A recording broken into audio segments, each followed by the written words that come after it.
And welcome back, folks, to the Not Mike and Mike Show. My name is Brian Nelson, alongside my co-host, as always, Mike McLeod. And Mike, you feeling any better this week? Last week was a little rough for you. Yeah, I don't know. We'll find out. We'll see. Well, we have a great show for you today. We have our Not Reality League to go over and update you on our moves between Week 1 and Week 2, as well as preview our most confident and least confident matchups for Week 2 of the NFL. Then we're going to talk about NBA 2K17 just came out. And we're going to talk about players that we believe are overrated and underrated, and then finish up with a little advice to put a little cash in your wallet, give you some advice for DraftKings and your FanDuel lineup if you so choose to try and win those daily fantasy. I don't know if it's technically legal, but it's not illegal. So. It's not illegal yet, so we can still give you advice and try and give back to our viewers to try and put some cash in their wallets. I'll give you a reward for listening. So anyway, But first, you definitely had a good week in terms of our league. You went 4-1. Yep. What was your one loss? It was Carolina. Yeah. It was really I went 4-1 by 1 point. And myself, I went 3-2. Almost went 2-3. My least confident matchup last week was the Kansas City San Diego, and San Diego was winning that game for handily, a majority of the game before Alex Smith came back in overtime, and almost went 4-1 if it wasn't for Matt Prater field goal late. So a lot of close games for me. I mean, if Terrence Williams runs out of bounds, I'm 3-2. Yeah. So we had very close weeks. Mike, of course. Hold on. I just gotta say, Week 1 was fun, dude. Oh, Week 1, I can't usually after the preseason, football is very shaky, and you see a lot of blowouts and not a lot of fun football, but so many close games, so many down to the wire last minute field goals. 3 1-point games and another 2 2-point games. Like 11 out of the 14 were 1 score or less. Just incredible. Yeah, and hopefully these matchups don't disappoint as well. Let's give a little update of our roster moves due to our waiver rules. I have the first priority. My moves, I drop Houston to pick up New England. New England surprised me, handed me one of my L's, and my top pick, Arizona, lost to the Jimmy Garoppolo-led New England Patriots. Without Gronk. Without Gronk and all the James Whites in the world, the Chris Hogans of the world. They beat probably one of the top teams in the NFC, and that just shows the consistency that New England has. I think the Cardinals just went in there and went, easy game, easy life, and they went out and didn't expect New England to show up. And they certainly did on Sunday Night Football. The other move that I have, I'm dropping Indy. Like, I don't even know just the anger I have for the Indianapolis Colts to lose to the Detroit Lions at home. What are you doing, Indy? I mean, I'm dropping them so fast and picking up their opponent just to spite them, the Denver Broncos, who beat the Carolina Panthers. Oh, I have so much anger for the Colts right now that I'm never picking them again this year. Who's on the Colts defense? They're really who's on their offensive line? Exactly. All they have is they put up 35 points. Like a 35-year-old Antonio Cromartie trying to replace a hurt Vontae Davis, and they certainly didn't do the job against Matt Stafford. And my hate for Matt Stafford is well documented as well. So it's just all sorts of karma coming back on me, hating on Matt Stafford, hating on the Detroit Lions, and they come back and beat the Indianapolis Colts Week 1. And so I'm taking Denver over Indy in my 2 roster moves. So I now have New England. I now have Denver for this Week 2 matchup. Mike, your move? I really didn't even want to make a move, but I felt like I should. And I wanted to do one in case you were trying to do the same thing. I was indeed. I dropped the Giants, who pulled out that last-second win, and I'm going to pick up Baltimore. Baltimore is playing Cleveland. RG3 got hurt, so now it's Josh McCown again trying to lead the Browns. That might be an upgrade, honestly. It might, but like I said either last week or the week before that the Ravens and the Browns were going to finish tied for last and that nobody was going to be third. But somebody has to beat them. Like, somebody has to win that game. And even though it's in Cleveland, I think the Ravens, they were surprisingly mediocre, which is better than I thought they would be. I'm doing this all for Chelsea, by the way. Shout out to Chelsea Williams. And Josh Gordon isn't back from suspension yet. Yeah, exactly. So McLeod doesn't have all his weapons. He has a young Corey Coleman, and he has Gary Barnish, who's coming off a no-catch game, which all fantasy owners gotta love. I mean, almost as good as Jared Cook. Anyway. Or Kobe Fleener, who are our respective tight ends in our actual fantasy leagues. But yeah, so I picked up Baltimore. They're a 6-point favorite on the road. Should be an easy game. And so now let's shift gears a little bit and focus on the 5 matchups that we each have for week 1. I'll start with my most confident matchup. I believe that Seattle is going to play their division foe, the LA Rams, and Monday night, LA looked terrible against the San Francisco 49ers. And while historically the Rams do very well against Seattle and provide a really tough matchup, you can't go with Seattle against LA and not feel confident. There's just too big a talent disparity. I can't wait for Jeff Fisher to get fired. I honestly can't. I'm so tired of him. Especially after signing a contract extension in the offseason to just fire him after 2 weeks. Yeah. I mean, that would be the most Jeff Fisher thing ever. Not after 2 weeks. He passed Don Shula for 3rd all-time in losses as an NFL coach. So is he the Lenny Wilkins of the NFL, where he's just going to get all these win and loss records because he's just there for a couple decades? But yeah, Seattle, they didn't look very good against the Dolphins either. I think that was more than the Dolphins looked better than I thought they would.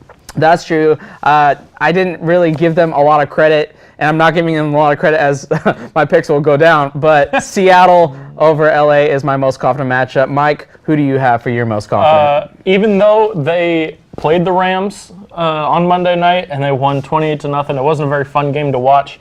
And San Francisco plays my Carolina Panthers next week. They're a 13.5-point favorite. I think the Panthers, they feel like they should have beat the Broncos. They're just going to come out and take their anger out on the San Francisco 49ers. I wouldn't be surprised with a 3-score result, 21, 24 points by the end of it. And I think the Panthers, they have the exact opposite offense that the LA Rams did. They tried to throw just bubble screens, line of scrimmage, all across horizontal offense. Cam Newton has the arm to go vertical with his deep threats, the returning Kelvin Benjamin, even Ted Ginn Jr. Yeah. And he has the ability to go deep against the 49ers, stretch that defense, and then he has... And he's still a mobile quarterback. Exactly. He's big, he's strong, he's going to make guys miss, and he's going to run people over, and I think he's just angry. Yeah, and he did not like losing. Again, Von Miller providing his ability on the edge. At one point, one has to wonder if Von Miller is ever going to get in the head of Cam Newton. And he's already there. Yeah, he already has a residence. He pays rent every single year. Cam Newton pays rent to Von Miller for him to be there. All right, so let's go over to my next matchups. I'll break down 2 through 4 before I go to my least confident matchup. My number 2 matchup, New England over the Miami Dolphins. That's a historic kind of pick with New England's dominance over the AFC East. Whenever New England faces their division rivals, I always favor New England, even with Jimmy Garoppolo. And what he did against the Arizona Cardinals gives me a lot of confidence heading into week 2. My number 3 matchup, Denver over the Indianapolis Colts. Talked about how awful the Colts are, and Denver, how surprising they were on against Carolina, and how much their defense can really carry a team, even though they don't really have a quarterback. Yeah. But they do have C.J. Anderson running the rock, and Indy, can they really stop the rushing game? No, they can't. They can't, and they can't stop whatever is there from the passing game. And now this was my toughest pick when coming to the least favorite matchup for me. I was deciding between Arizona and Tampa Bay. Tampa Bay looked really good on offense, almost gave it up in the end to Atlanta. That's what gives me a little bit more confidence that Arizona will pick up the win over Tampa Bay. My least confident, again, Kansas City over Houston. Those were 2 of the teams I had last week, and I'm dropping Houston simply because they play Kansas City this week.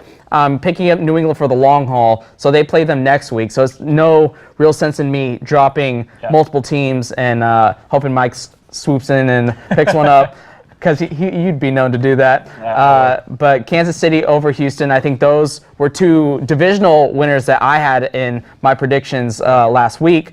or 2 weeks ago, or whenever we did it. See, doing a weekly show, the episodes kind of blend together. Yeah. But Kansas City over Houston, I'm tentatively picking them. I think it's a very toss-up type of game where both looked a little shaky. Houston actually looked better, in my opinion, than Kansas City. But for the purposes of this round, I might take the L here. I might not. So I'm just hoping, praying to whatever higher power I believe in, that Alex Smith and the Kansas City Chiefs can pull one off. I'll dust off that San Francisco Alex Smith jersey, put it on. Got a lot of cobwebs.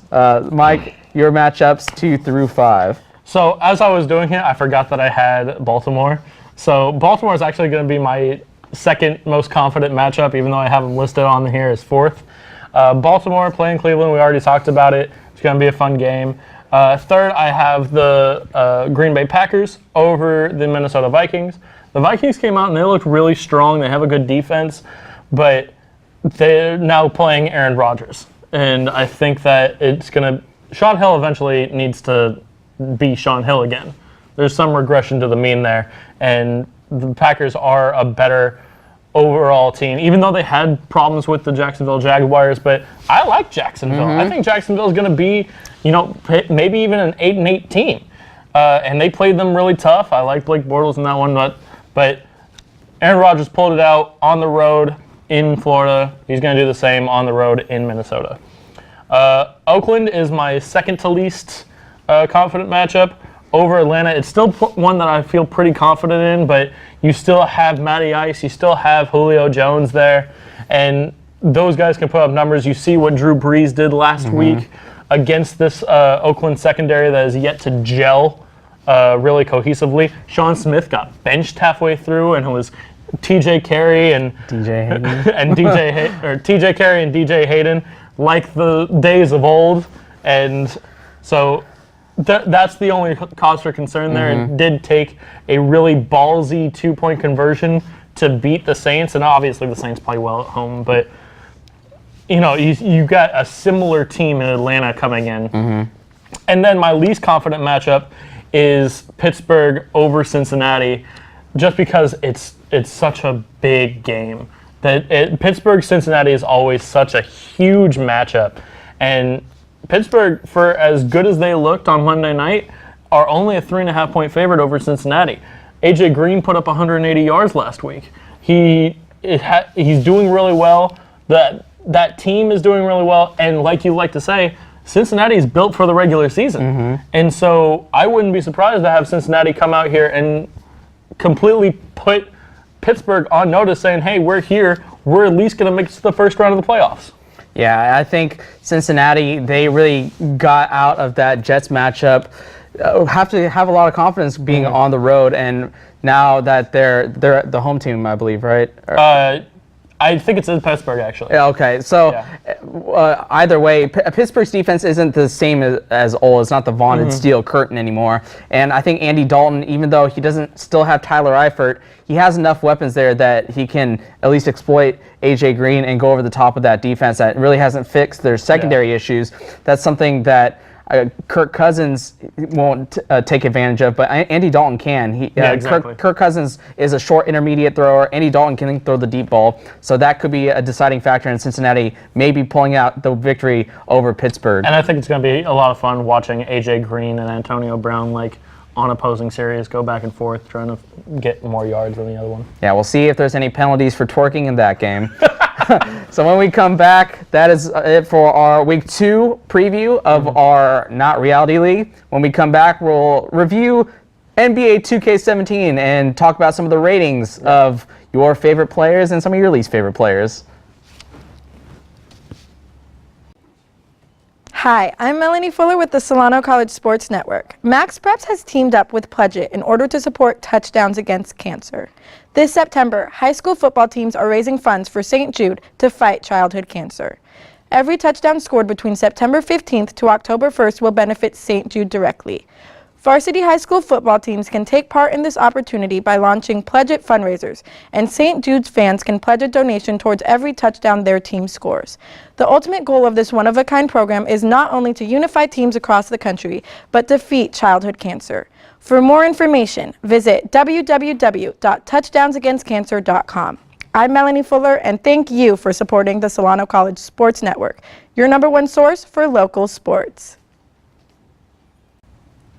Welcome back, folks. We are getting set to talk about NBA 2K17, which just came out. Mike, you downloaded the game? It's technically not even out yet. It comes out on Tuesday, but if you pre-ordered, you got it on Friday. So I had a chance to go into the game and just look at the roster. There's always some people, and Ronnie 2K already had released some of the rankings, for some of the ratings, I should say, for players, but we got to see the full roster in general. And so we wanted to go over some of the people who are underrated and overrated in 2K17. And we kind of had a chart, and we're going to go like least overrated and underrated to most underrated and overrated. So first on the list, Joel Embiid is only very slightly overrated. He's a 78 overall in the game, and he's overrated because he's never played an actual minute of NBA basketball. Yeah, so he has the same exact NBA experience as we do. Yeah. Yet he is a 78 in the game. That is unbelievable, where he is rated higher than so many really solid NBA pros who have been in the league 10 plus years. Yet he's still, just because he was he even the he was the #1 pick, right? Yeah. Yeah. Because he was number 3. He was a top 3 pick, and yet just based off that potential, he's a 78. I think that just is an indictment too of the centers in the league. That's like putting Greg Oden 3 years into his career also at a 78. Yeah. Like obviously, Joel Embiid is going to be better than that, but still. Are you sure?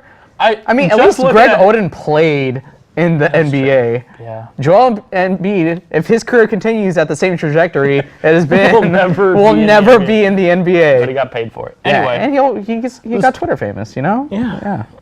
And just to put it in reference, our least underrated player is Jordan Clarkson. He's a 77. So that's where we're putting Joel Embiid in terms of he's better than Jordan Clarkson. Obviously, they play different positions. But you have Joel Embiid, who's never played a minute in the NBA, over Jordan Clarkson, who made great strides last year, expected to make even more. Obviously, D'Angelo Russell's still on that team, as long as he doesn't have a Snapchat. But Jordan Clarkson's better than Joel Embiid, I have to say. Yeah, absolutely. And I think what may have hurt his rating is the team-friendly contract he signed. Yeah. And in terms of all the inflated, bloated numbers that the NBA players were signing for the contracts, the fact that Clarkson signed a reasonable deal, maybe in the eyes of the creators, were like, maybe he's not as good as... If the Lakers don't even think he's good. Yeah. So that might put him at that kind of mediocre 77 level where you could get by. 77's still like a really... solid NBA player, but Exactly. I think Clarkson...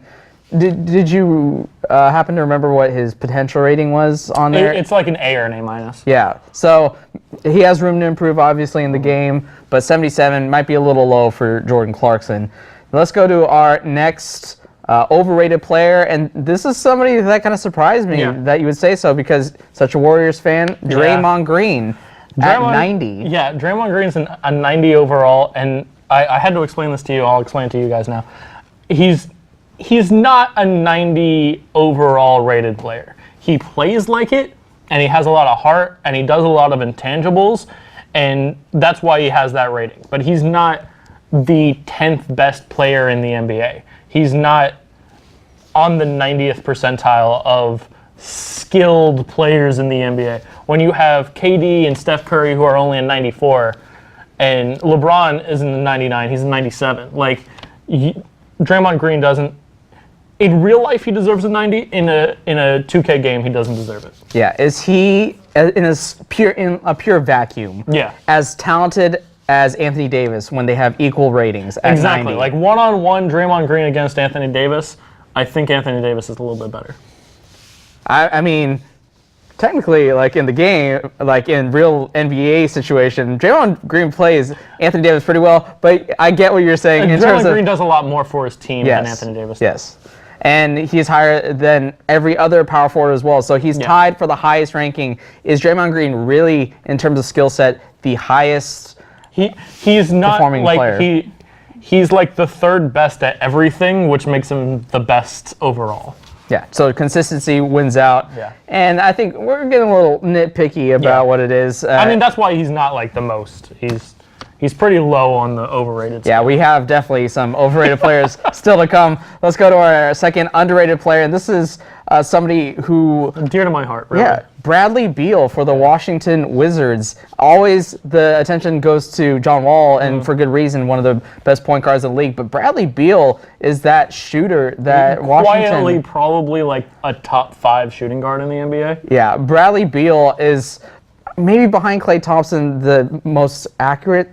Not accurate. Like JJ Redick's really accurate. And Kyle Korver too. But just in terms of pure shooting ability that you fear and that you have to game plan against, Bradley Beal is second to only maybe Klay Thompson. Yeah. I was going to say second to none, but that's not true. And he's also one of the top two-way guards. Like, you don't think of Bradley Beal as an active defender, but after Jimmy Butler and after Klay Thompson, who's the third best defender that still plays offense? Like, obviously, there's Tony Allen and Avery Bradley and those type of people, but, like, two-way players, Bradley Beal's the third best two-way two-guard in the NBA. And just to put in perspective again, Joel Embiid, one ranking lower than Bradley Beal, and our next overrated player is one ranking higher, and that's Danilo Gallinari from Italy.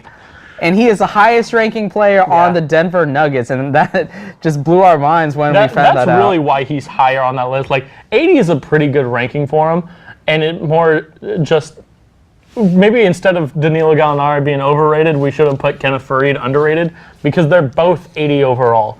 And Kenneth Faried actually reminds me a lot of Draymond Green. They kind of do the same thing, but Kenneth Faried has a better rating for that. He's an 80.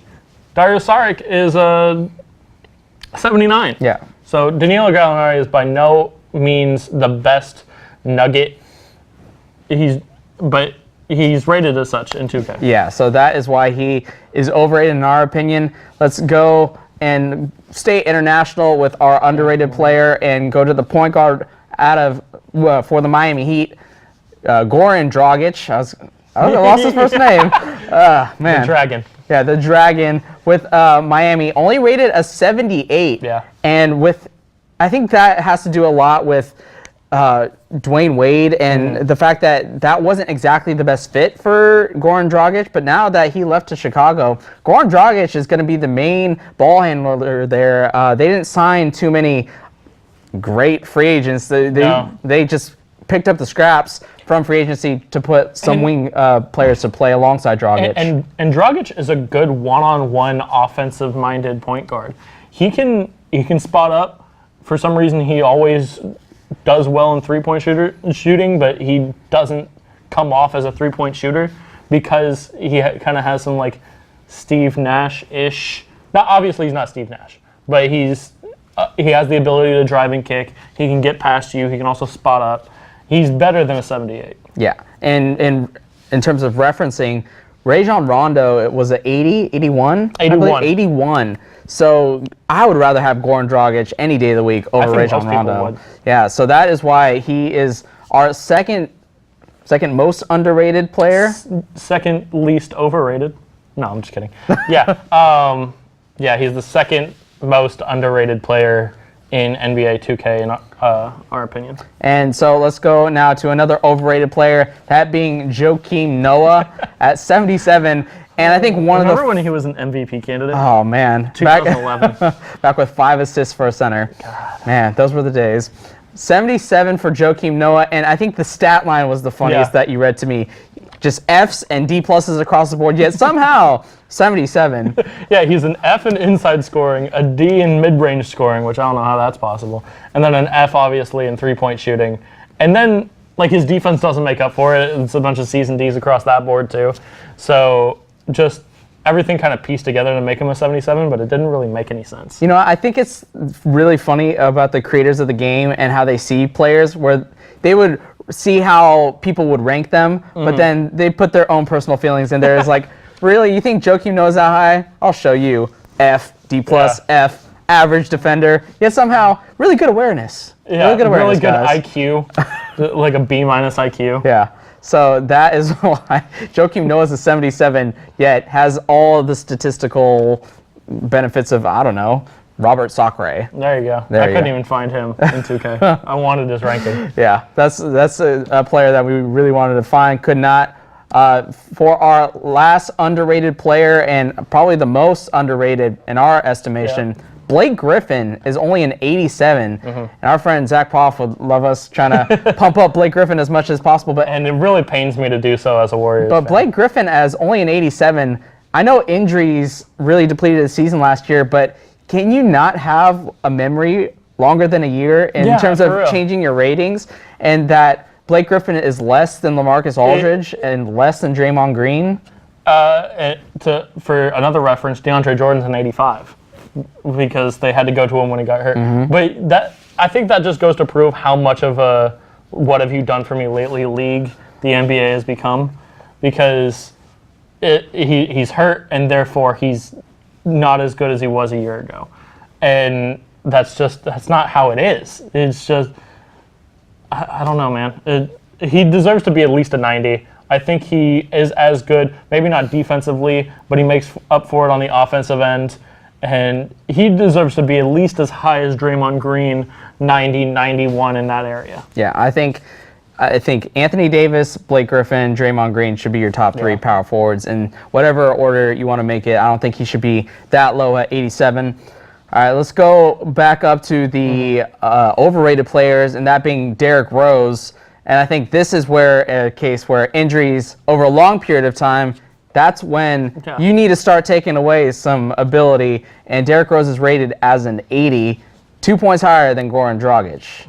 And man, all of the moves that New York made, 2K, I think that gives them a lot of benefit of the doubt. Because Noah's is 77 and Rose is an 80. Yeah, that's just not how that works. Rose, he returned a little bit to form, but I think he still has some demons in his head that won't allow him to really return to that 2011, 2012 shaved head Derrick Rose. And I mean, that's how I picture the two. There's a shaved head Derrick Rose that was an MVP, and Afro Derrick Rose that had knee injuries and doesn't want to use a cane to go to PTA meetings. And apparently they have a super team now, so he was the one who brought up the super team in New York. And speaking of funny thoughts, we're going to a little sidetrack before we finish off our most overrated players. And let's talk about the old guys, the vets, still hanging in there in the 2K world. But man, the highest one of them, Dirk Nowitzki, an 85. Yeah. Still going strong. The model of consistency. I don't think he's ever been rated over an 85. Yeah. Dirk is just, that three-point ability is up there. Yeah. Defense is not. No. 85. 85. Every single time. And two former champions, KG, Paul Pierce, rated as 74. Paul Pierce is the highest ranking small forward on the LA Clippers, which is pretty big indictment of Luke Richard Mbamute and Wesley Johnson. I like that one. Thank you. Appreciate it. And Wesley Johnson's technically classified as a small forward, but he could play a lot of small ball forward. I think that's what they're going to do with him. But yeah, I think it was very diplomatic of them to both be 74, to not rate Paul Pierce higher than Kevin Garnett. I was going to say Kevin Durant. Kevin Garnett, Paul Pierce, obviously they have a lot of history tied together. To put them both at 74 just feels like the right thing to do. Yeah, what did not feel like the right thing to do is our next point. And we trashed the New York Knicks a lot on this segment. Let's keep doing it, folks. Yeah. Carmelo Anthony's potential is still an A. Yeah. How long do you have to be in the league till your potential is realized? I mean, he has how many gold medals? 3. He has 3 gold medals, been in the league 10 plus years. You think he would have reached his potential by now? He's still working at it though, Mike. Still working at it, and he's going to be. Just for more reference, Kristaps Porzingis is an A- potential. So there you go. Wow. I think that pretty much says it all. Oh, the man. The 32-year-old has more potential than the 19-year-old. I think. But that's still not the most overrated thing in NBA 2K17. Really, this one wowed me when I first read it. It was the first one that I put down on the list. Well, second after I saw Ben Simmons. But Dwayne Wade is an 87 overall. with one knee and 35 years of age.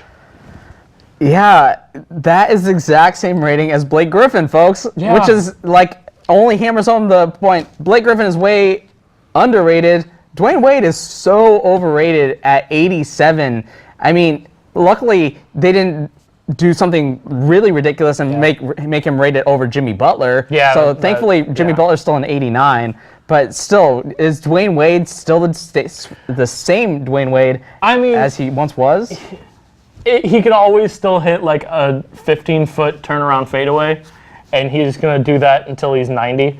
But he's not an active defender anymore. He's never been a three-point shooter. I don't know if he's going to really attack the basket very much. And so I don't know where this 87 comes from. I don't know what adds up to make him an 87 overall. I think he needs to start moving into the territory of Dirk. Yeah. And just consistently be 85 or lower. 83. I'd put him at like an 82 or 81. Yeah. Honestly. And still pretty good. Still going to be taken in like, if you're doing like an all-league fantasy draft in 2K, which you can do, he's still going to be taken as your first or second pick because he's still pretty good. But his age and just like where he is in his career in terms of like his health and just his body breaking down on him, he doesn't deserve to be an 87. It'd be like Kobe in his last year was like an 82, and then he retired. And so you can't put Dwayne Wade 5 points higher than Kobe was last year. Yeah. So maybe 2K is just anticipating this is not his last year. He has another year to go. Then we can rate him at an 82, and then he can part into the sunset. I don't want it. I don't like it. So unfortunately, Mike, you have 2K, so you have to deal with all these ratings. I still have to wait until Tuesday to go get it. And so those are our overrated and underrated players for NBA 2K17. When we come back, we will give you a little tips to put a little moolah in your pocket and give you some tips about FanDuel and DraftKings. So don't go anywhere. If you have an interest in a career in sports broadcasting, whether it's behind the scenes or on camera, then this is the class for you. Class is held every Wednesday from 1:30 to 4:30 in room 121 alongside the library building. For more information, contact Greg Poff. That's me at solano.edu. we hope to see you here next semester. And remember, It's more than just sports. It's an education.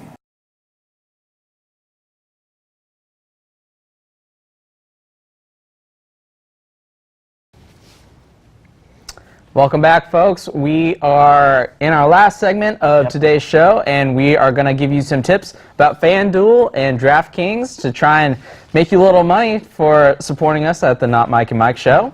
So, Mike, you are with, you're not with FanDuel, but I'm not with FanDuel. you're no Zach Poff. You're not advertising for them, but you did fill out a mock FanDuel lineup to try and give the people some value picks.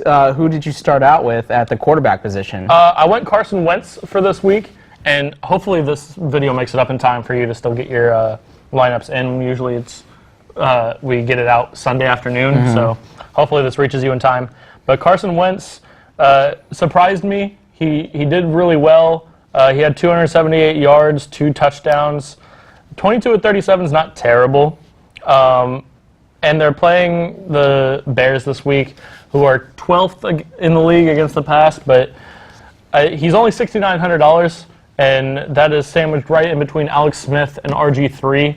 So that's somebody that you can budget on if you wanted to go for the OBJs and David Johnsons of the world. Yeah, for me, DraftKings pricing is a little different than FanDuel. So Joe Flacco was $6,500, and the team for DraftKings is $50,000. So I thought that was pretty solid. Flacco plays the Cleveland Browns, and Joe Hayden. You talked about how overrated you thought. Giving tree. Yeah, you thought Joe Hayden was, and so I like a lot of Baltimore matchups against Cleveland. Flacco's a solid 6,500. If you want to be a little pricier, $1,100 more. Eli Manning. I think Eli against the Saints defense is primed for a strong offensive output at the quarterback position.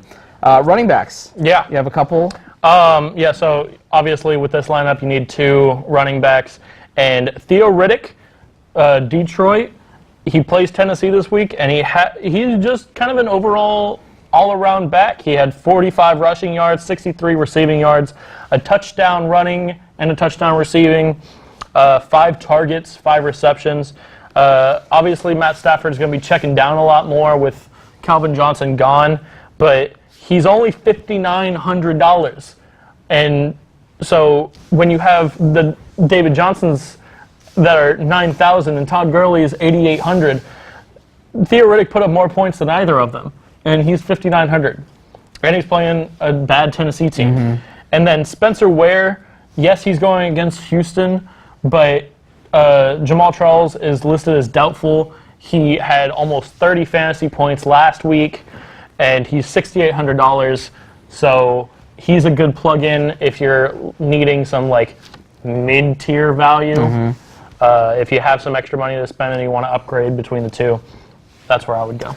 Yeah, I went with a couple running backs with like Rashard Jennings, $5,600 on DraftKings. Obviously, he doesn't get the same receptions as those two backs do, but with the matchup again against New Orleans, not the best run defense. We saw the backup running back break off a 70-plus yard touchdown run, and I think Rashard Jennings is clearly the main focal point in the run game. Shane Vereen is obviously the receiving back, but he doesn't get nearly the snaps as... I miss Shane Vereen when he played for... I do too. I really like Shane Vereen. He is a solid guy. And to transition into my other running back, another former New England Patriot back, Danny Woodhead, $5,200.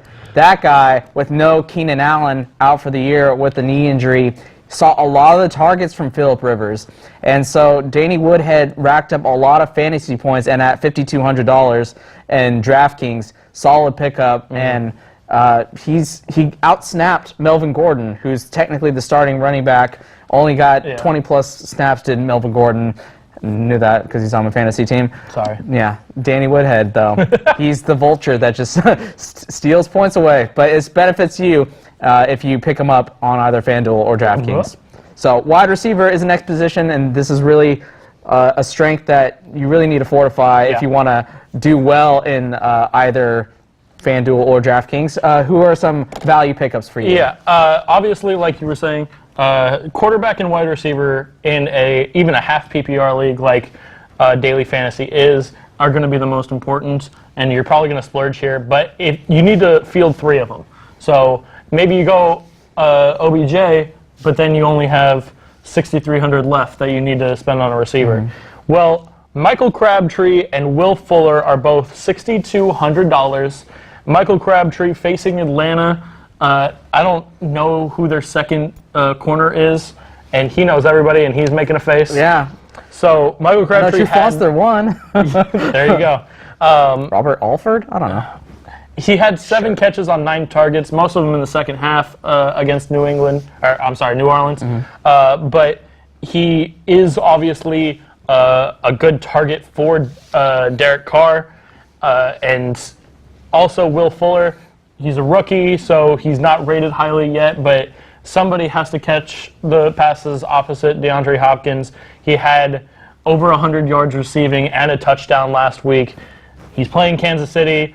I don't really like to play anybody in that matchup, but if you have to go somebody, you go maybe Will Fuller. And exactly, but the Kansas City matchup, Marcus Peters is going to be matched up against DeAndre Hopkins. You know that's for sure. A one-on-one, and Peters isn't like Sherman or Norman where he just plays half the field the entire time. He'll be matched up with Hopkins, so that leaves Will Fuller against the other cornerback, and no Sean Smith. They haven't replaced him with somebody surefire, so potentially that was somebody I had my eye on as well. In DraftKings, he's only worth $4,200 rather than $6,200.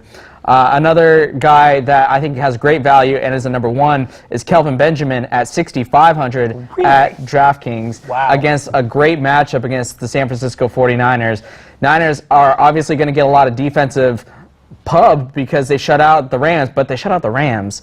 And if you still have eyes, you realize that the corners are not that strong for the San Francisco 49ers, not going to be able to deal with the strength and size of Kelvin Benjamin. For reference, Kelvin Benjamin is $7,500 on FanDuel, so he's not as underrated. Yeah.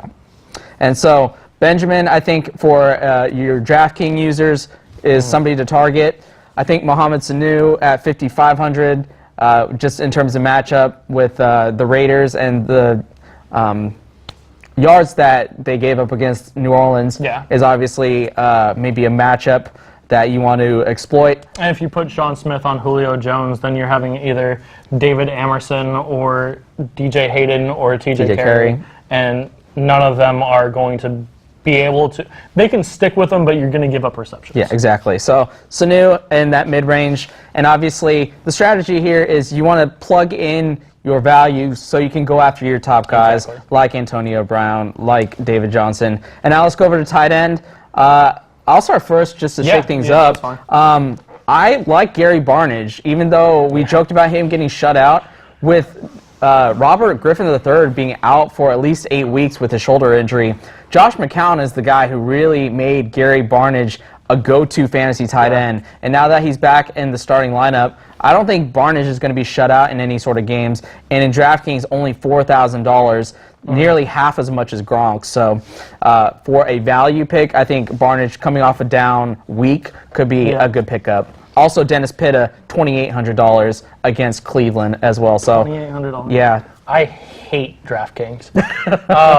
My pick for tight end, somebody who he's the fifth most expensive tight end, but you have Gronkowski at $8,700, Greg Olsen at $7,600. So for $6,400, you can get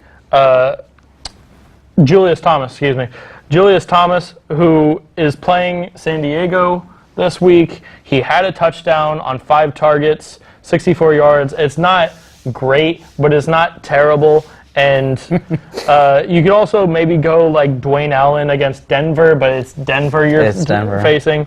Gary Barnidge, I went away from him because I didn't have the same mentality that you had.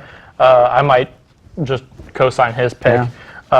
Because everybody else is hurt or Jason Witten. Yeah, so tight ends are just a sieve this year in terms of production value. So maybe the strategy for this week is load up on the values at the other positions, make sure you get a top tight end, and maybe splurge on a Jordan Reed. Maybe Eric Ebron as well, playing Tennessee, had 5 catches and a touchdown. That's just off the top of my head, $5,500. Exactly. So Eric Ebron, folks, not exactly the exciting note we hope to go out on, but I think if you listen to some of our advice on the value picks, you can use the remaining money that you have in your budget to go after those top players and hopefully... My entire team still leaves me with $5,700 left to spend on upgrading those positions. So hopefully for you, you do the same and are successful in your daily fantasy for week 2. So that does it for us here at the Not Mike and Mike Show. We're not going to talk about defense? Okay, we can talk about defense before we go. Playing defense against the show because I was about to sign off. But sorry, man. No, let's keep going. Baltimore Ravens playing Cleveland. They're $4,500. Honestly, just pick Carolina. Just spend the money. Spend the money and get a good matchup. Will Lutz, also the kicker, has the leg. He missed a 61-yarder wide left, so he had the distance. And he plays on a team that's going to score a lot of points. So there's some value picks there. Yeah, I also have Baltimore as my value defense, $1,000 cheaper than Carolina. So either Baltimore or Carolina, I can echo that. I don't really know who Will Lutz is. I would never pick Will Lutz in any sort of fashion. I'm a Raiders fan, so I knew firsthand who Will Lutz was. I know, but he missed a field goal as well in that game, so maybe accuracy is an issue. Sean Payton said he's going to kick in New Orleans for a long time. He has a leash. He's going to do well. He hit it from 49. He missed it from 50 and from 61, but not from lack of distance. So maybe it's because he's a good kicker. Maybe it was because they need to unleash Will Lutz, and maybe he can hit the 61-yarder. So Sean Payton, take the leash off of Will Lutz, and maybe he can get a game-winning field goal for you. And so now I'd like to thank you for watching the Not Mike and Mike Show. Always entertaining. All right. See you later. So, stuck that landing.